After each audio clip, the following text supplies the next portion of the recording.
సోదర సోదరి మనులారా, తెలంగాణ కోసం బలిదానం వద్దు, तेलंगाना చూడడానికి బ్రతకాలి బ్రతకాలి।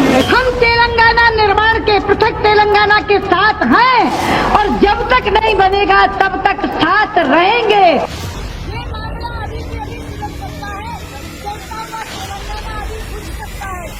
अगर प्रधानमंत्री जी एक बात कह दें कि हम इस सत्र में तेलंगाना निर्माण का बिल लेकर आएंगे, हम पूरी की पूरी भारतीय जनता पार्टी के लोग